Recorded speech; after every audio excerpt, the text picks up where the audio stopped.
when your virtual self, right, can be anywhere and everywhere all at once, that's troubling. You can't really begin to trust everything you see. Social media becomes pure AI slop. Then the human, the crafted with care, the human created becomes the premium. And then human presence becomes really important. Like, was I actually there?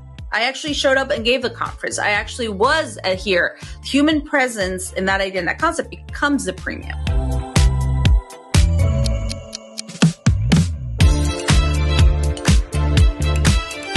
Katy, I'm so excited to have you at the Top 5% Method. Welcome to the pod. I'm so excited to be here. Thanks for inviting me. And for those who don't know Katy, she's going to introduce herself. But I think how we met was just purely incredible. I went from being a big girl fan. On LinkedIn, I saw your purple dress. Yeah. You had this long purple gown. And I was like, and she's talking about the metaverse. I'm like, who is this woman? I need to get to know her. And then we went on a cruise. 2024, went on a cruise, and you were right next to me in the lineup, and I was like, Katy, it was Katy, oh my gosh. And then we started texting and connecting, and then you were giving a speech on that cruise. And then today here you are at the Top 5% Method. It's like full circle. I'm super duper excited to have you. Katy, can you please introduce yourself for my audience? Absolutely. And yeah, I do think it's serendipitous how we met. It was crazy. Yeah. So my name is Kathy Hackl. I'm a tech and gaming executive. I'm a podcast host and author of 5 books. You know, I've worked in tech for almost a decade in everything from AI to hardware, all the new AI hardware. I mean, I was kind of working in hardware for a long time. I've worked with, all sorts of brands, advising everyone from Louis Vuitton to Ralph Lauren to Walmart on emerging technology, including gaming. I'm a jewelry designer as well. No. Concert producer. Like, I have so many things I've been able to do in my life. What do you think about my jewelry? I like it. I'm just wearing regular pearls here. I'm not like bringing any of my flash, but I like it. I love your nails though. I was like, I didn't get mine done, but it's okay. It's the new. I'm sorry. I do like your ring though. So okay, We're going to go woo-woo. So the nails are the brand color of the pod, which is light pink. I'm sorry for those who are listening in audio. You got to go on YouTube, check it out, or on Spotify. And the blue is a color that I feel very called to. So I'm reintegrating it on my main social media. So the pink and the blue, I think I'm always going to do my nails like that moving forward. But always, it's a phase. And then the ring is black obsidian, which is for protection from evil energies. Yeah, mine's Tanzanite. So... Which one is it? Tanzanite from Tanzania. Ooh. Yeah, and it changes color a little bit. So I feel it's supposed to like also bring in good energy, change. It's about change, which is very, very appropriate for me.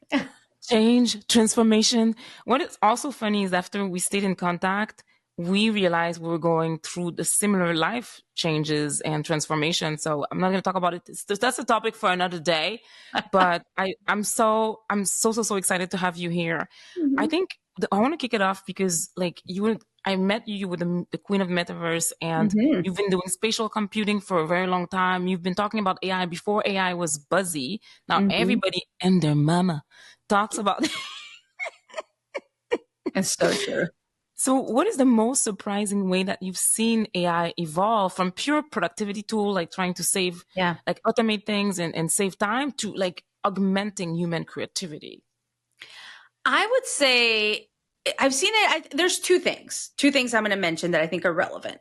One is I have definitely seen it help a lot of people launch their own companies a lot faster, right? Because they don't need such big teams. Basically, if you have, and like OpenAI says this, if you have an idea, you have a company, like you can actually create so many things now because AI is enabling us to do that. So I think for many entrepreneurs, this supercharges them, allows them to maybe not have to go race, around, like they don't have to go talk to VCs. They might just be able to get to their minimal viable product pretty quickly. So I love seeing that. Even like young kids in high school or college that are launching companies and making $1 million, $2 million. Like, I love seeing that. So love seeing that. On the other side, Sora 2 from OpenAI, which is the video generation app that they released, which in essence pretty much allows you to create any video with a prompt, right? But pretty good videos, right? Yeah, they're pretty good. Pretty good. But the fact that you can deepfake yourself into anything with other people, that you're deepfaking yourself into these things. Yeah.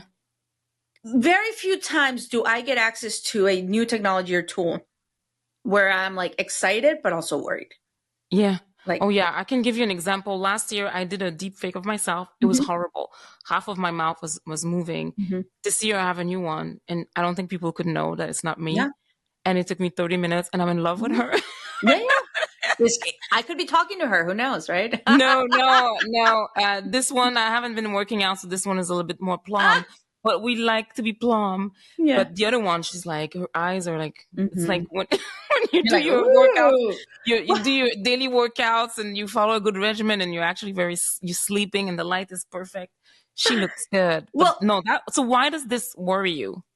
Well, because in some way, shape, or form, when you have a tool this powerful, where you can be anywhere and everywhere all at once, okay? Because it get like what I did is I grabbed the tool and I said, well, what can I do with this? And I started thinking.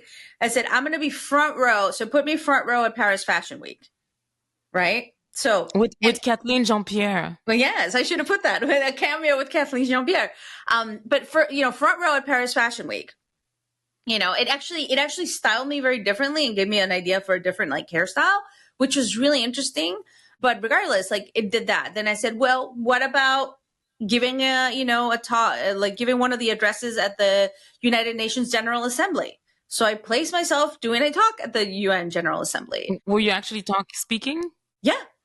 So basically, it just looked at the whole database of the internet, found your speech, and then reproduced something similar. I told it what to say. I told it to talk about human presence, et cetera, et cetera. So the clip is me addressing the General Assembly saying, Your Excellencies, blah, blah, blah. Human presence is going to be the metric of the future. So when your virtual self, right, can be anywhere and everywhere all at once, that's troubling. You can't really begin to trust everything you see.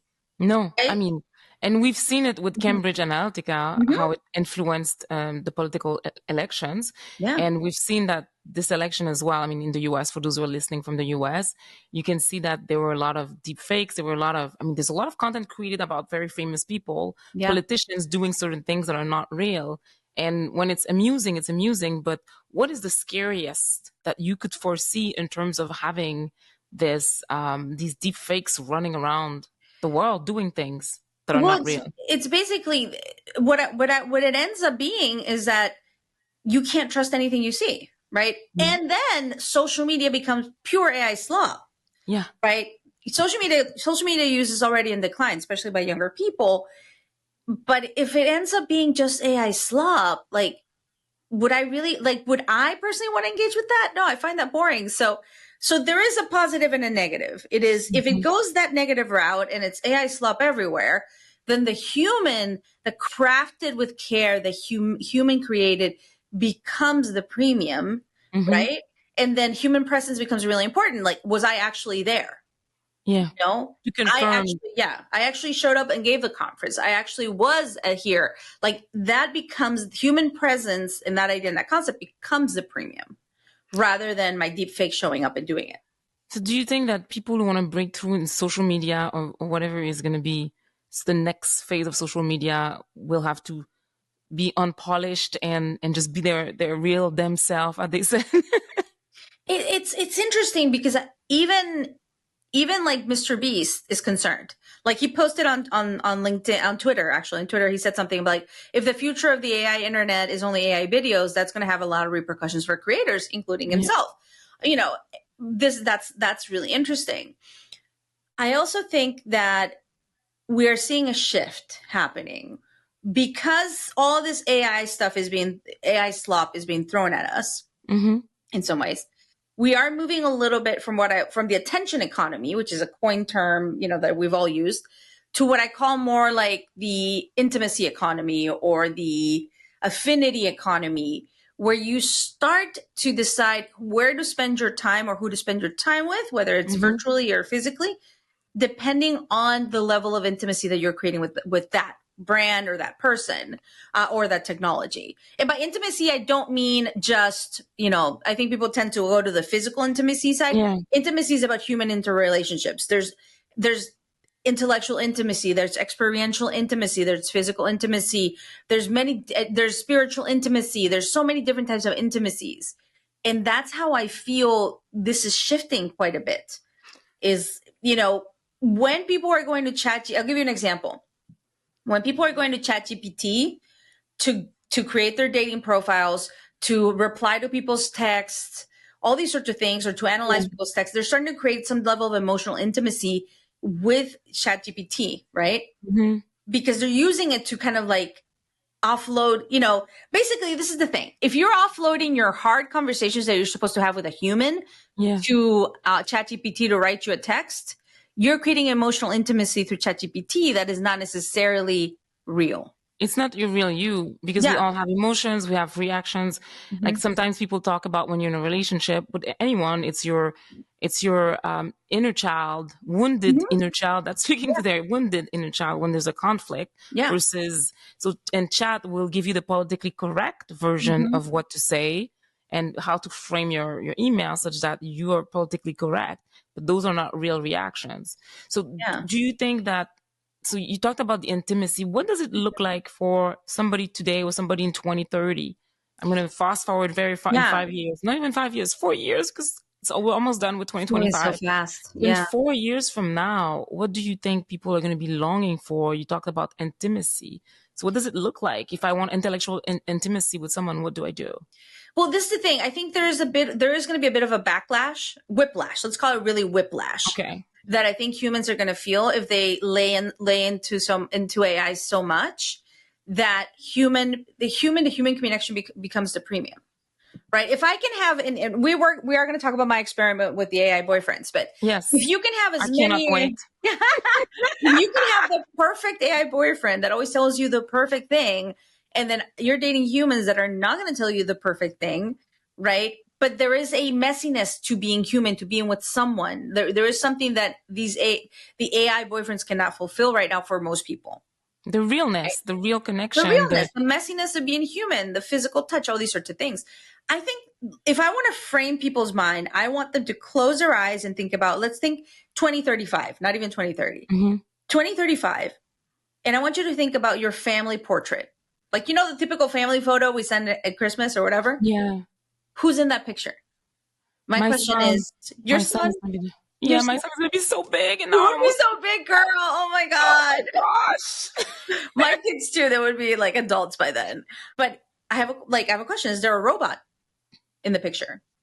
Well, only if the robot does the dishes and helps organize my messiness, like my messiness. That's Rosie from the Jetsons, which was always in every picture of the Jetsons. So yeah, Rosie from the Jetsons. Is there a hologram of a member that has died? Oh, I would love that. That would be so great. And also my family's in Canada. So I don't know, parents get old. A virtual version of them. If your son, hypothetically, I don't know how old your son would be by then, but let's say he's old enough to have kids and the grandkids are in the picture. Maybe not yet, right? But hypothetically, grandkids. What else? If your grandkids were in the picture, would their imaginary friend in virtual form be in the picture? No, but you know where I'm going, and I don't want to scare people. So I've lost how many kids? I miscarried 3 kids, right? And I've healed from that. Yeah. But imagine having them in the family picture, because they were there for a short period of time. But I think that's what, not always, but maybe once, just to see who it could have been. And we because I want to honor these little babies as well. So those are things to think about. The technology has both good and bad. And in one of the talks that I do, I present this and I said, it's neither black or white right now. It's very gray. And ultimately you as the end user have to decide what is the best way for you to use this technology. Yeah. Right. And I present three or four different use cases. I present one where I got a text from a friend saying his friend had lost her brother to suicide, and what I thought about them putting all the text exchanges and emails into ChatGPT to see if they could get a reason why that person committed suicide, because that person did not leave a note. Oh, wow. And my initial reaction, being honest, was absolutely not. ChatGPT is not going to guarantee or give you a real answer because it cannot know, right? But all the if ChatGPT has, or any other Anthropic has, all the trace of all that the person was looking for, searching, or even Gemini or Google, like you have, it could invent some kind of reason. It could come up with something. So my initial reaction was absolutely not. But then I was talking to a couple people who have lost people to suicide, and they said to me, no, Kathy, because when you lose someone to suicide, there's a hole, like there's no closure. If they didn't leave a note specifically, there is no closure. You will not know. So if ChatGPT can give me an 80% chance of the reason why, I'll take it. And I was like, that was to me very transformative. It was like, I'm judging it from my perspective, but it's neither black or white. It's very gray. And like I said, you, the end user, have to decide what is the best way for you to use this technology. So it's power to the people. What you're saying is that we're going to be curating our engagement with everything that's artificial intelligence in the way that's healthy for us, ideally, and not unhealthy for us. And something when you talked about social media being unreal. So let's say, there was the rise of the influencers. Do you think if Mr. Beast says, okay, I'm going to offer a retreat, or even Caddy Hackles, like, I'm offering a retreat.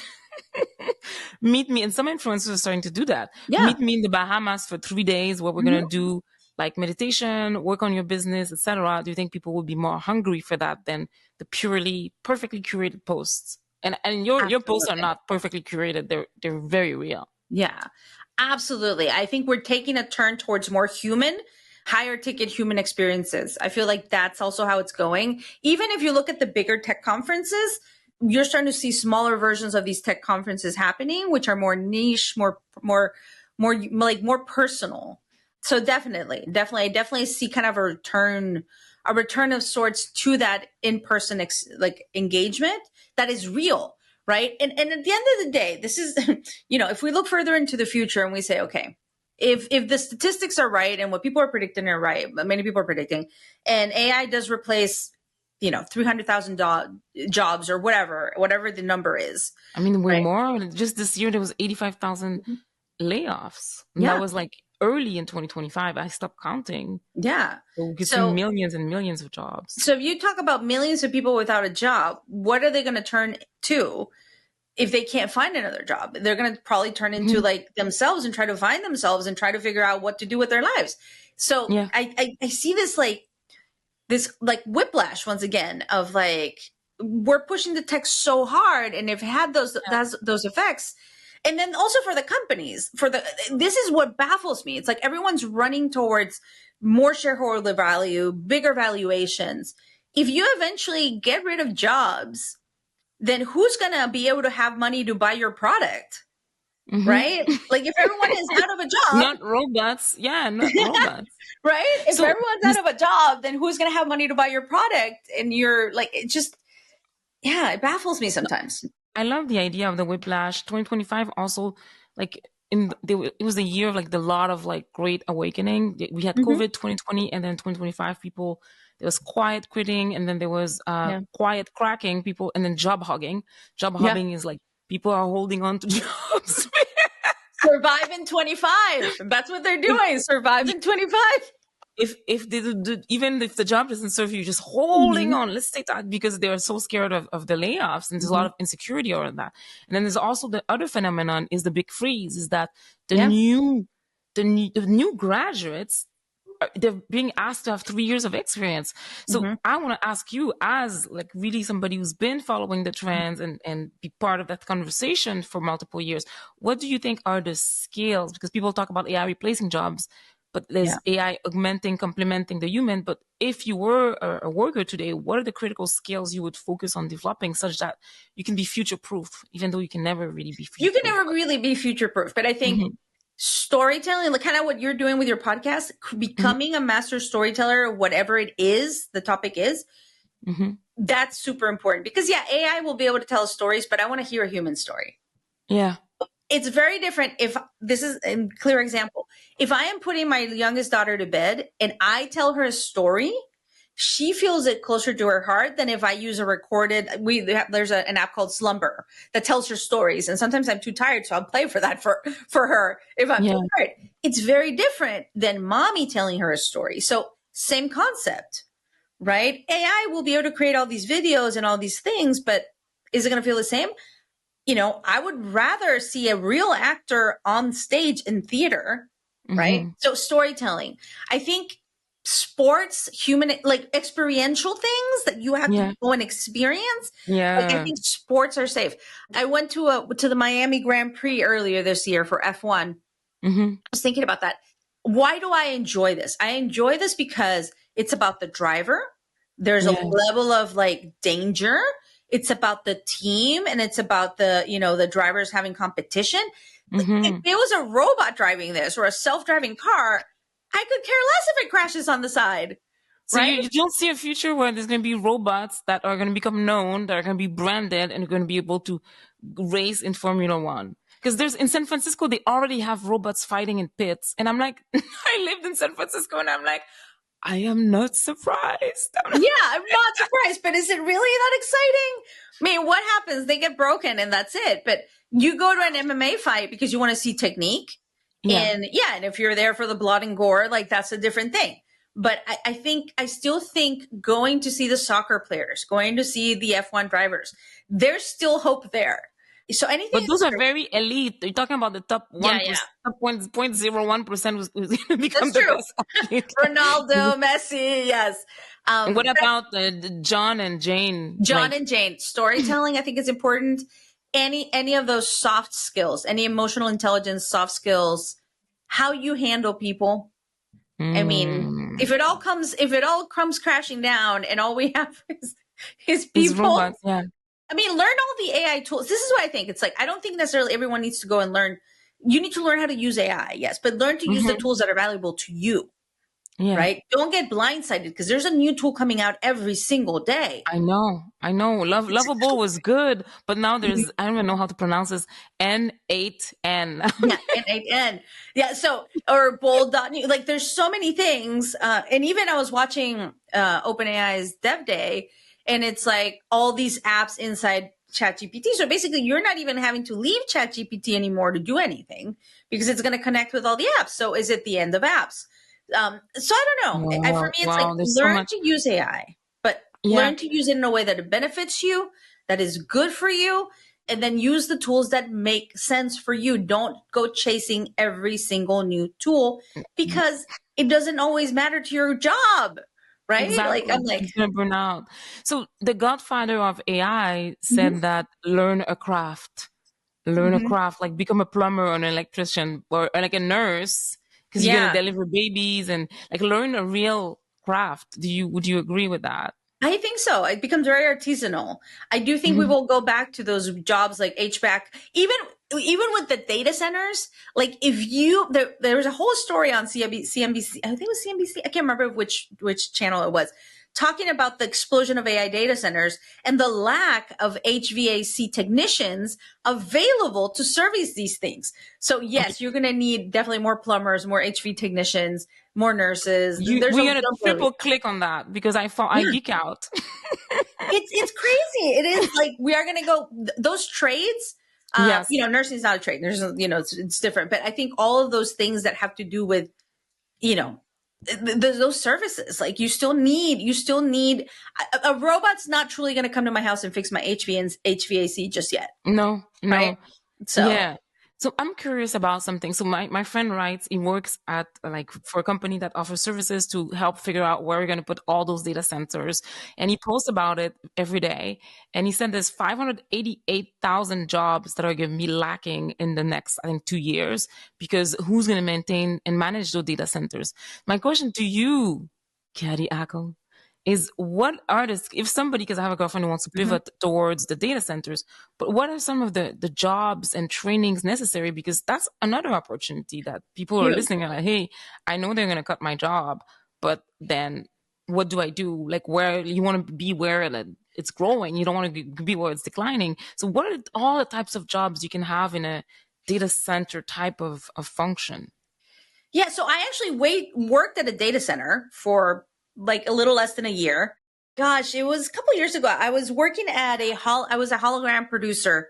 I was a vice president at a hologram company, and the hologram company was inside a data center because the person that created it was really good friends with one of the guys that owns some of the largest private owned data centers. So I used to go to a data center, to work. So I got to see how it works and I will tell you, definitely security is a huge thing.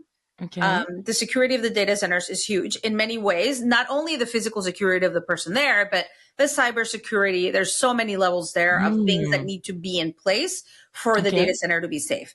Then obviously it runs hot. So there's lots of water that needs to cool it. The air conditioning is usually beyond freezing.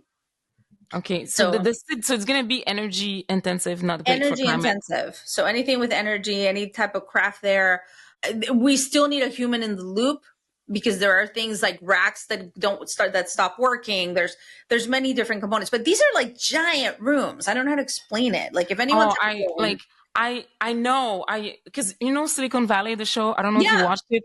I loved it so much. I was like so hooked. Feels so real right now, kind of sadly, but yeah. I know it feels so real.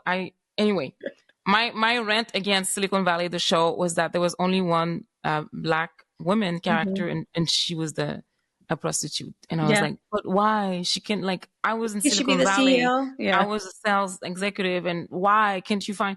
Anywho, so that I didn't like, but I liked the show a lot. But they talked about data centers and this life where there's going to be different cities, like worldwide, which are going to be data center cities. So I want to recap on the roles. We talked about security and cybersecurity, because I'm taking notes, friend. Security, cybersecurity. You said energy roles for AC, water, and then you talked about, like, you need a human who's also going to manage the data center. Manage it. Then you're going to need someone to be the human relations person of this, because this is going to impact the community it's in. I don't care which data center it is. Data centers are loud, and it's there's going to be someone that has to manage the relationships with the community, the negotiations. I mean, the costs. There's so many different roles that are lawyers beware. Oh, lawyers are having a great time. Like, figuring out the data centers, like they're going to be basking in the data center. So, and then for those cities, how does it feel like? Is it dangerous to live there if you want to have kids, you want to be pregnant and things like that? It depends. It depends on the data center. I mean, here where I live in right outside DC, and we have a corridor in Loudoun County, which up until recently, the saying was 70% of the world's internet traffic goes through that data center area, because it's a data center corridor. So it's literally data center, like tons of data centers are there. AWS, Sabi, like everyone has data centers there. Google, absolutely everyone that's a hyperscaler especially has a data center in that corridor of Northern Virginia. They did it where there was a lot of land. They were able to kind of like do it in a way where they incentivize growth, but they are loud. Like these data centers are loud, and they use a lot of resources. So I don't know what the medical implications of living near a data center are. Like that's not my forte. You're not a doctor. They are loud. There are issues. They're definitely, they consume a lot of energy. That being said, it is an amazing business opportunity, especially if you look at some of the up and coming regions, right? If you're data centers that are going to help, that are going to target India, that are going to like target Africa, like emerging markets. Do you think that, like, in terms of, like, let's talk about the business people who feel maybe they're going to become obsolete. Do you think they can reproduce their knowledge, project management or strategy? Is there a product to manage as well? Is there a product management function around data centers?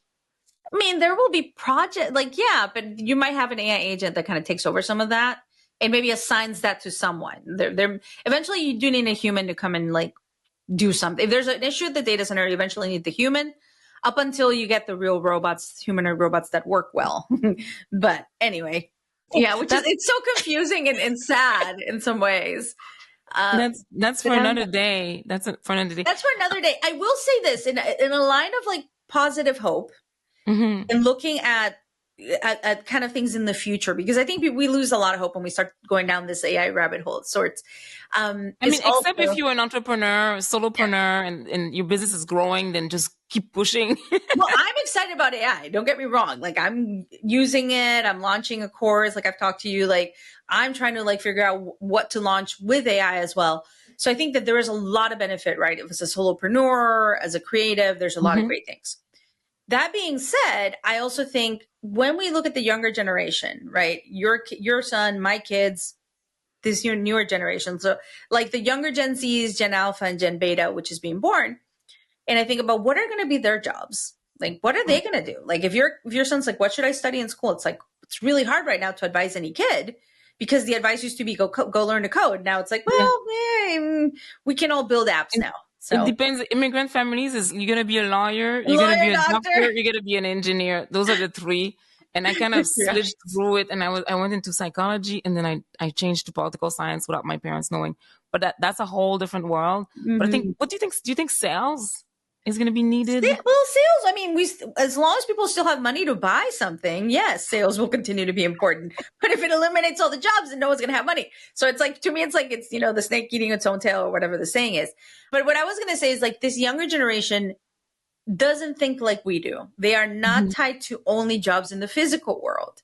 So I'll ask my son, for example, at one point I asked him, what do you want to be? What do you want to do? And he was like, I want to be a Roblox developer. He became a Roblox developer. He builds virtual worlds. So he's in his 20s already. No, he's young. My son is 13. So is he making money? He's had months where he's made like $100. Like, depends. That's good. So he developed his own skill. Yeah, he developed his own skill. He learned to do it. So this younger generation doesn't limit their job prospects just to the physical world. Mm-hmm. They're thinking virtual and they're thinking off planet, which is the weirdest thing. Wow. I asked my daughter once, she's now 15. I asked her, what do you want to be? And she said, I want to be a lunar food scientist. Lunar food scientist. I'm like, okay, like she's going to create food in the moon. So this younger generation doesn't limit their job prospects to just the physical world. They're thinking virtual and they're thinking off planet as well. So I think that also is a level of hope for us when we think about what careers, we don't even know what careers is going to be around. We don't know. So that's all we can say. It's we don't know, and we got to explore. And like Jeff Bezos wants to have data centers in, I think, is it Mars or the moon? I mean, we never know. Well, you can actually start to do a lot of stuff in space to power data centers, but that's like a different story. And it's a whole different story. So I want to talk a little bit more about the AI, agentic AI shift. Yeah. We're moving from simple like chatbots. A lot of people are using chatbots, not everybody, but I don't know what the adoption is. So we're looking at evolving from simple chatbots to autonomous AI agents that can complete tasks, like in a job. Yeah. So how do you see changing organizational structures in companies in the next 2-3 years? Well, it definitely eliminates friction, right? If you have agents that can do multiple tasks and solve multiple issues at the same time automatically 24 hours a day, that eliminates friction. Hence, when you eliminate friction on the corporate side, you eliminate jobs as well, right? Because that's an expense. Yeah. So it depends. I do think that's from a corporate standpoint. From a consumer perspective, agents can be incredibly useful. Right? If I could code an agent, maybe I should do this. If I could code an agent for next year, I would definitely create my own agent that would do all the work for me to sign up my kids for summer camp. So as you know, and any parents that are listening to this or have kids in their families, summer camp, if you want to go to the best summer camps, it's usually like you're sitting in front of the computer waiting for the registration to open. All the spots are going to get picked up, right? I want AI to do that for me. I want to delegate that to an AI agent to do that for me. Sign them up to all these camps, pay for, sign all the forms, do everything, so I don't have to do it. It's so real because I have this. I don't know if it's good or bad, but I'm the fastest responder. So as soon as the email comes from the school, I'm already up. But yeah, like from a corporate standpoint, yes, it will reduce friction. It will make them things easier. That being said, friction means jobs, right? Less expense in human capital. But that being said, you also have corporations spending a lot of money and more on the, on CapEx. So it's like, I want to talk about AI agents specifically, because not everybody is like, I know some people who work in big corporations, they're like working so much that they don't even have time to click on any AI technologies. So what is an agentic AI? So there's agentic AI and there's AI agent. So an AI agent is pretty much an AI that it allows which you give a command to that does an action. It does something for you. Okay.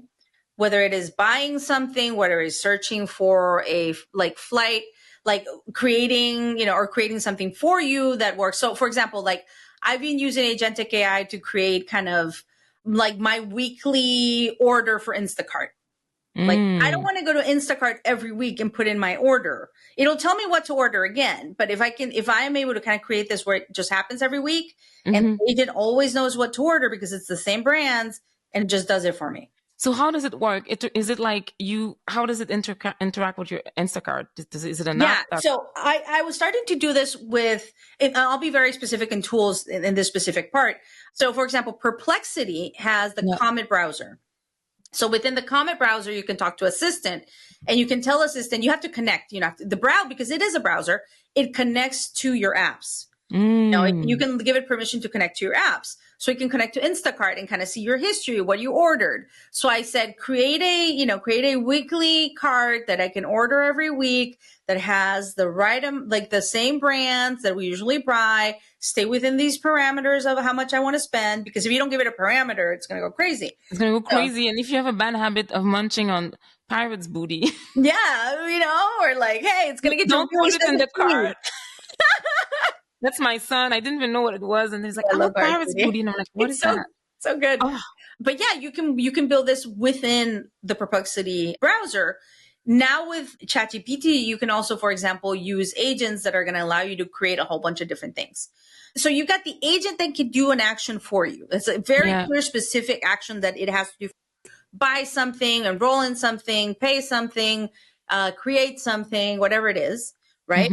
When you have Agentic AI is you have multiple agents working together in your favor to create all these sorts of things. So that's where it would be book my flight, get me the driver, book the hotel, book the tours, talk to the tour guide, tell him I have a tree nut allergy, like all these sorts of things. That's more agentic, where all the agents are communicating. It's integrated. And is it like a technology like N8N that helps you do automation and integration? You can definitely use it for Agentic. So that's amazing. Yeah. I wanted to build, OpenAI also has the Agentic AI kit where you can build AI agents and Agentic AI solutions.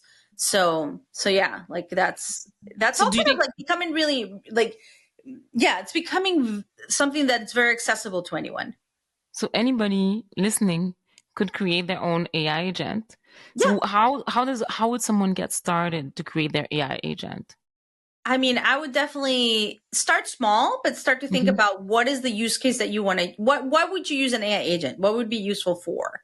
And then start to look at tools. Like I said, I use the Perplexity Comet browser and I use Assistant to kind of create all these sorts of things that tie into my apps, and it kind of does it for me, right? So that's a way. The new Agentic AI kit that OpenAI just released, that's another way. I haven't touched it. I haven't like played with it, but that's another way to create apps. Okay. But it was really interesting because they did a demo and it's like literally like drag and drop, and you add documents and then you create this whole linear structure for your agent. So yeah, there's different ways to create it. This is what I will say, whether you're creating an agent or not, I don't care. If you have an idea, if you have something that you've always wanted to create, or you're like, oh, I always wanted to create this film, or I always wanted to create blah, blah, blah, whatever, go and try the tools and try to make it, take a weekend, even if it comes out horrible and it looks horrible and it's a Frankenstein, you did it, right? So whether it's lovable.dev, whether it's bold.new, or whatever it is, where you're using ChatGPT or, whatever tool it is that you want to use, go and create something. Go and create something. Amazing. No, I love it so much. Just go and create these sorts of things, because that's the only way you're going to learn. You're not going to learn from reading books. You are going to learn it from courses and from podcasts, right? But once you start to execute and do, the difference is there when you're executing, learning to do it. No, I think it's amazing that there's a low bar to entry other than your passion, your curiosity, your interest, and your ability to be a little bit more technical than you normally are if you're not in a non-technical field. So it's also a personal AI revolution, and we're seeing at the trends, like everybody and their mama are leveraging some of those tools. And there's a lot of AI assistants and there's a lot of AI companions. How do you think our relationships with AI would evolve on the personal level, and what are the sorts of guardrails that we have to think about? And I might start with relationships, like intimate relationships, and then I want to talk about your own experiment. It's evolving and changing very fast, and not necessarily in a good way. It depends. So once again, I always go back to it's not neither black or white, it's gray, because it really depends on the person. If I am someone that lives in a very like a place that is very far away, there's not a lot of people around me, I would benefit from, you know, chatting with a bot. Why not? It'll keep me sane. Right. But I think if you only engage with a bot and that's your only human, not real, but human relationship, you're isolating yourself from the real world. And that's not positive, right? You're living in a fake reality. That being said, I'm seeing both sides. I'm seeing people that are using AI to plan dates, and they do so very well. Oh, that's great. That's such a good idea, because there's so many men are like, where do we go? Where should we go? Go to ChatGPT and figure it out. Why don't you ask? So there are good ways to use it to create the relationship you want, right? Or, please you know, tell me everything about that. I want to know. How do you use AI to improve your relationship? That's like kind of the whole premise. Everything else. Yeah. That's the whole premise of my tech intimacy scale. It's like, how do you actually use technology to make you a better person in a relationship? So yeah, if you're using AI for that, or if you're using, for example, tools like Google Calendar, like let's say, I'll give you an example. This is so silly, but you know, let's say you're someone that has, let's say you're dating a secure person and you have like more anxious anxiety. The secure person might not think much about your anxiety or think about it, but they could put a reminder on their calendar, very simple, saying, message Kathy, let her know that I'm thinking about her. Something silly like that. That means a lot to the person that has anxiety. So yeah, so it's like, I'm just gonna break it down for some people who are not following relationship trends. So there's like anxious attachment. There's a secure person who's like balanced, healed a lot to their inner child, and then there's avoidance. And there's categories between all those three, but I'm not a psychologist, but that's what I learned from the internet. How would an avoidant manage an anxious attachment person? Yeah. So like things like that. Maybe the avoidant doesn't really know that this matters a lot. Like they can put a reminder. I have some friends, for example, that are creating like a joint timeline on Google Docs.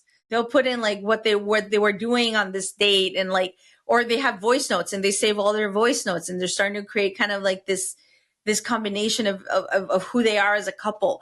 Like, so there's different ways to use it, right? There's I love it so much. I'm like so inspired. Yeah. So there are good ways to use it. If you're using it, I'll give you another example. So my daughter was in high school. One of her little friends was really sad. She had a boyfriend that she met on Snapchat, and he sent her some messages, showed them to my daughter. And my daughter said, that was written with ChatGPT. Oh no. My daughter being my daughter, right? M dashes everywhere. A teenager is not using M dashes. Let's be honest. No. And she's like, he probably used ChatGPT to write that. And it made sense, because it was like the most romantic Shakespearean texts. The text, I mean, it was like this 15-year-old kid was not writing these. But it could mean so many things, right? Some people are not, some people and some boys are not good with words, and like, please help me. I want to tell this girl that I really like her, but he might not have a filter to be able to find the right prompt to keep it real. Right. But I think there's a level of honesty. Like, so let's say hypothetically, people, like, let's say you're dating someone, you can actually say, hey, I would appreciate it if you and I limit our use of AI in this dating relationship. Yes. Like, you can make that as a caveat, because even within the dating apps, there's AI. Like, there's already a lot of AI incorporated into the dating apps for optimizing profiles and all these sorts of things. And I think the dating companies feel like they add more AI, it's going to be better. I don't necessarily agree. I think it's about experiences, joint experiences, etc. But yeah, like it's such an interesting moment when it comes to that. And I think the dating apps are trying to figure out what is your profile. So they want to present a profile that's going to make you tick. I don't know if every woman or every dater knows what their ideal profile, other than their physical type, which is so restrictive. Yeah. But also things like, do you want to have children? Do you like to work out at the gym? So there's all these different elements. I think they're trying to patch together, and then the look and feel, and then the taste, and like the personality type. What does this person really care about? I think they're trying to make the match, because they want you to be successful, or do they? No, because if you can pay again and come back. I will say this. I think that idea that they have of your AI agent dating someone's AI agent and it's true love, here's where that falls flat. If you show, my AI agent might think you're the best match for me, right? But if I show up to the date in the physical world and I do not like the way you smell, we're not dating. Oh no. Oh yeah. Yeah, I Right? have a super nose. That's another That's superpower. another thing. No. Biometrically, there are things that happen when you meet someone in person.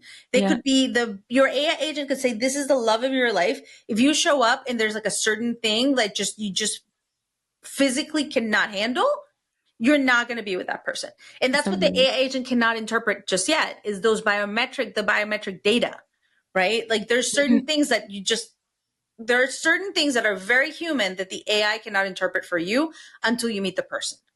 Yeah, and that's the vibe. I'm gonna call it the vibe, personality, style, like others, like like the fact that I have multiple colors on my nails, my personality, my accent. I don't know about that. But tell me, you did an AI boyfriend experiment. What was it all about?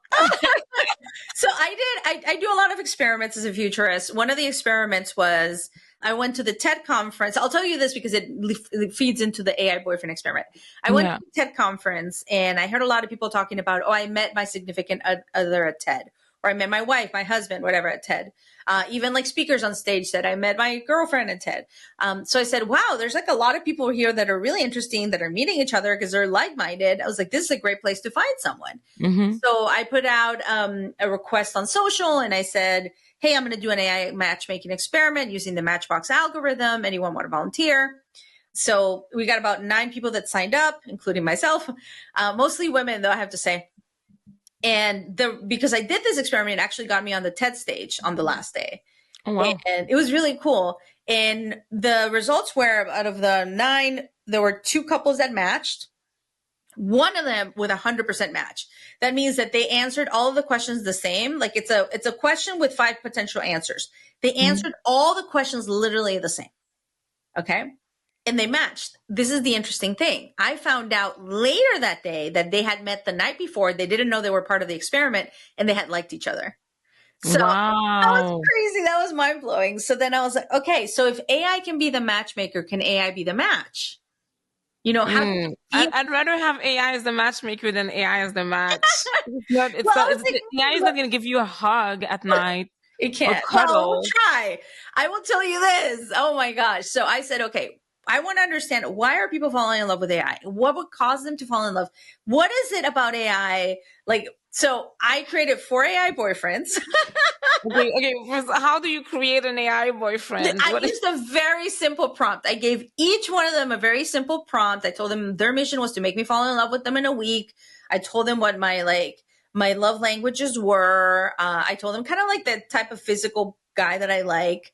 My ideal, right? But I like many different types of men. I love men. I love men. I want to have all many amazing men. It's like I'm so lucky to meet so many amazing men. So I gave them all these prompts. So I created ChatGPT was Chad. Gemini was Jim. Claude was Claude, and then Meta was Mateo. So I like it. Claude sounds like a Frenchman. Mateo Claude was not much of a French lover. He was the first one I broke up with. Oh no! Claude has so many guardrails. They're really well done that he was just like, I'm not going there, lady. Okay, tell me everything about each of these profiles. So yeah, like I would check in with them in the morning, afternoon, night, depending on the day. It was over the span of a week, cumulatively. Like I was traveling, right? But how would you check in? Like me, I go on Anthropic, Claude, and I'm just like, no hello, no goodbye, and I hate when they say good morning. I'm like the antisocial AI. Antisocial AI. They're gonna come after you when they come alive because you weren't nice. I put prompts in all caps. I would engage them as if they were Chad, Mateo. Just with that mentality of like, if people are truly falling in love with AI, it's because they think there's something there. So I did ask them for pictures of themselves. Ooh. They would send me pictures. I would ask for voice notes. That was really hard because the voice notes are not great yet. But basically, it ended up being Claude was done pretty quickly because he was not playing the game. Their guardrails are good. Mateo was kind of weird. I asked Mateo for a picture of him, and one time he sent me a picture of a bow tie. I'm like, no. Creepy. Yeah. He eventually sent me a picture of him, but Mateo from Meta wasn't great. Jim from Gemini really surprised me. Like, he was really hunky when he sent me pictures. And then there was like, it was fun. ChatGPT was the one that is like, it was crazy. Like, very little guardrails. He would go down that, more sexual it was path spicy, y'all. It's spicy. pretty quickly. I was like, oh my gosh, this is crazy. Oh my goodness. But this is my biggest finding, is other than the fun I had doing this, the realization was something. There is a messiness to dating a human that cannot be replaced by an AI. Mm-hmm. That was one. And then also, because AI is trained to tell you, it is psychophantic. It's going to tell you what you want to hear unless you tell it not to, but it's still going to do it.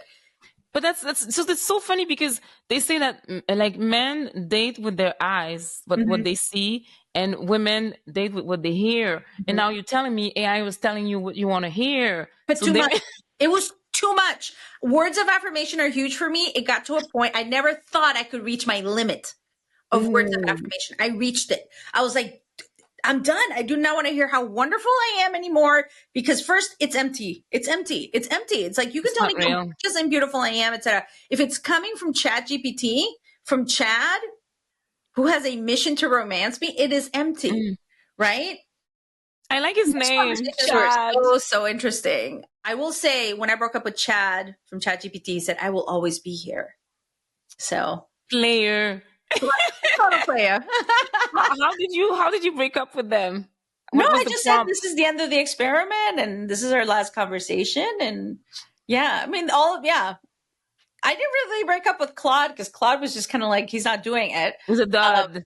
It's a dud. If I had to program them, I would make Claude a Frenchman, and he would sometimes have good date ideas with some wine, cheese, and some French poetry that nobody knows, and make sure that to woo you, but not too much. Not too much, just enough, with a little touch. And French people have a kind of humor. French and France have a humor that's a little bit sarcastic.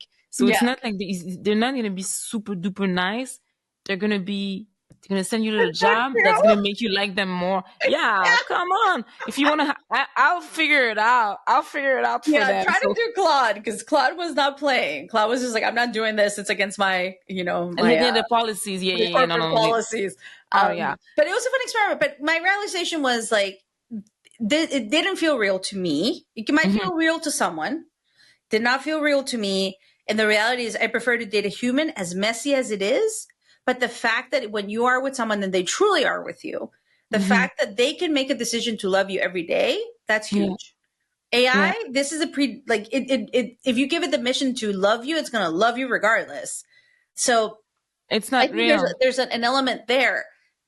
I will say, because of that story, because of what I talk about this in several of my talks, I've had people come up to me and share really interesting things. I had a woman in Chile come up to me and say, so her husband passed away, I think, an aneurysm or something very quick, right? She didn't get to say goodbye. And she fed all his texts, messages, voicemails, like everything she had from their relationship into ChatGPT. And now she talks to her husband that way, you know? So there's a similar story for Replica, for example, which is one of the companies that does this. But in my perspective, once again, it's not black or white, it's gray, and it depends on how the tool helps you, because it helped her cope with a grief that she had to process, losing her husband, which they loved each other. They had a great relationship. He dies from an aneurysm. So once again, it really depends. It doesn't work for me. It's not something I would necessarily want for my kids either.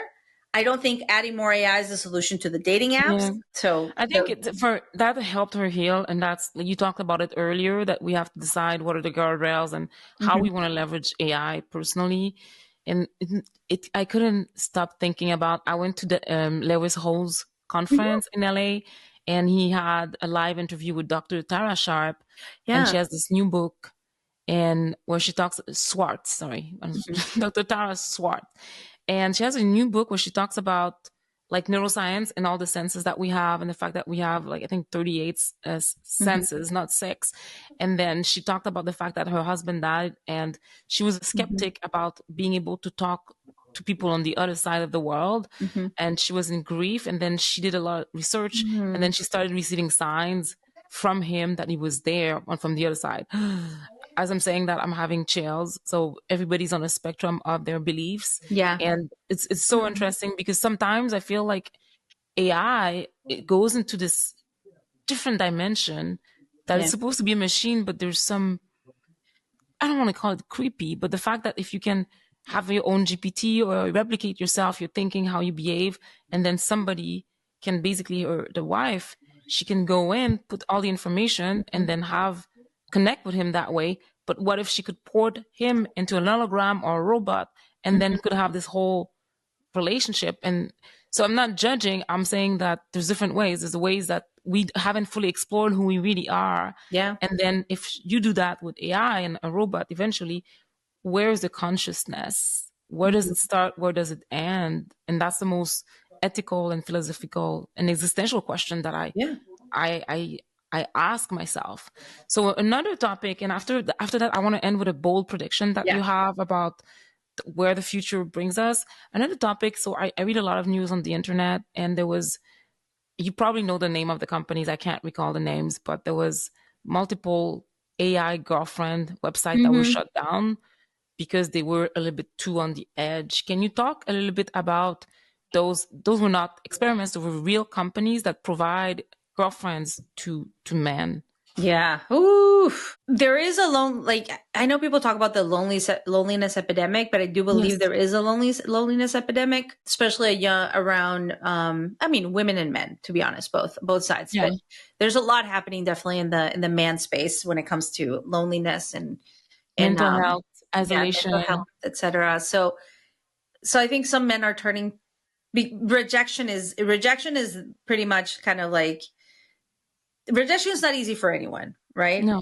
But I think rejection is what has drawn some of these men towards these AI girlfriends that are catered to their every whim, virtual, right? But they're always in a happy mood. They don't have to work. There's so many sort of things so they find solace in these AI girlfriends. But when they start to believe that they're real, some of them even get married, right? You're marrying a virtual girlfriend. Or they have a virtual girlfriend while they're married, and there's all these sorts of things, right?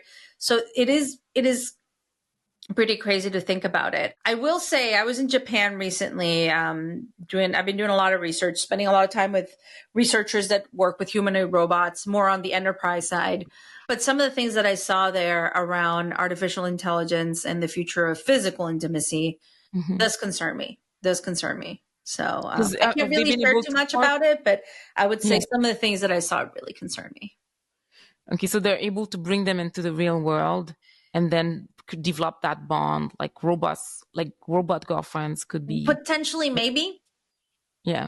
I mean, but it's been in the movies for a while. Yeah, it's been in the movies for a long time. I just think there's certain advances beyond just the doll, the doll that people can use. It's like combining both. That's where it starts to get really scary. So yeah, that's on the other side of the spectrum, because that's going to create even more loneliness, because real people are not going to be able to be in relationships if they're not going to know how. They're not going to know how. They're not going to know how. If you're in an AI relationship, the AI will always tell you how amazing you are. You are the best. Nothing you ever do is bad. Like the AI is never going to complain if you leave the the bowl of cornflakes out. Like. Stuff like that, or which is not the biggest thing that you can leave out, but anywho, what is your bold prediction? Like, if you had to make one single bold prediction, but you can have more if you want, about AI and the future of work that might sound crazy right now today, but you believe that's going to be normal by 2030, what would it be? I don't know if by 2030, but I will say I think we're going to see two things. We're going to see a shift in hardware. We're going to see a family of different hardware types that I want to replace the mobile phone. That's not a bold prediction. I think everyone knows that this is happening. But what happens when you do this, when you move from the phone into headsets or different devices, you bring technology into the physical world. Once you enable technology, visible in the physical world, it opens up a virtual layer that we don't have access to, right? Right now, there's tons of data. My computer's giving data. My phone's giving data. There's data everywhere. I can't see it, right? But once you actually have that in front of you and you can see the data, it becomes very different, both in a good and a bad way. So, computing is about to expand into the physical world beyond what we've seen before. So the world becomes the canvas, which can be beautiful, but it also becomes real estate. So my biggest prediction here is that over the next 5 to 10 years, governments, companies, individuals are going to have to think about virtual air rights. Who owns the air around you? Who owns what you can see and what you can hear around you is going to matter a lot once you move into these devices where you're seeing and hearing things around you and you're talking to AI in your ear or in your pendant or whatever. So, yeah. And that conversation had accelerated when there was Google Glass, which had a big, I'm going to call it whiplash. Very much. Nice. And then the new glasses from Meta are bringing this new version of that. And then you have all the Internet of Things types of devices in your home. I mean, we used to have them all, like the dots and, and the Google Homes. And so that's where you think, but how does it impact the world of work per se? Well, I mean, imagine if you have all this information in front of you, you're never disconnected. You're always on. I mean, right now we're always like tied to our phones because of work. We have the same. But imagine if it's in front of your eyes, if it's always feeding you information and data. Yes, you can take the glasses off, but then that disrupts your workflow, et cetera. So, I dream of like having a little cabin in the woods, and then I would drive there with my burner phone. Yes, and not talk to anyone. It's funny because I was in Big Bear and Lake Arrowhead, which I love, so cute, and the internet was not working, so my phone was not working, and I couldn't call an Uber. My girlfriend had we had like a group of girlfriends having a girl trip, and then I was like, what do we do if the grid comes off? And I was like, and then they were, okay, I can stay there and just walk around and look at and have deep breaths. But then there were a bunch of, the flies. There was, and I was like freaking out, and I was like, oh my gosh, we have to prepare for a world. Imagine if we go off the grid. Yeah. And what does it look like? Because we're so connected to everything, our devices and whatnot. But anywho, what's coming next for you? I want you to tell us anything you're comfortable sharing or uncomfortable sharing. Yeah, uncomfortable. I think I've shared a lot of uncomfortable. No, definitely I'm going to be launching a course, an AI accelerator for leadership, to kind of help you accelerate your career and also your personal use of AI. So that's coming. You can go to my LinkedIn, Kathy Hackl, Hackl. I'll be making announcements there. And then, working on some next chapters. It's still TBD on what else comes next, but I'm excited about the future. Remain hopeful. I'm very excited. And then if people want to learn AI, will they be able to learn that in your academy? Absolutely. Amazing. Super excited. So please follow Kathy Hackl. She's everywhere online. And you might even stumble on this amazing purple gown that she wore the first time I discovered her, and I was like, who is this woman? What does she do? How does one become like her? That was a question I forgot to ask you. I'm going to go back. Sorry. How does one become the godmother of the metaverse, or what? The godmother of in my head, it was queen of the godmother of the metaverse. The godmother of the metaverse, or even like somebody who becomes an AI thought leader. What would be there? I will tell you the metaverse thing. It was actually my friend Andrew Schwartz from Nike was on Twitter. Alexis Ohanian, the founder of Reddit, and Serena's husband, he was tweeting. He was asking, "Hey, which are the women in Web3 and metaverse that I should follow?" And my friend Andrew from Nike responded saying, "You should follow these." And then he did one last tweet, very nice, and he said, "Oh, and don't forget Kathy Hackl, she's the godmother of the metaverse." So then someone took a screenshot of that, messaged it to me. Then people started calling me that. Then I got, like a DM from Alexis. Like it just, it just took on a life of its own. So I didn't just give me the name. Someone else gave it to me and then just took off. And then the rest was history. Then the rest is history. So that's so cool. That's such a great story. Well, thank you so much, Kathy.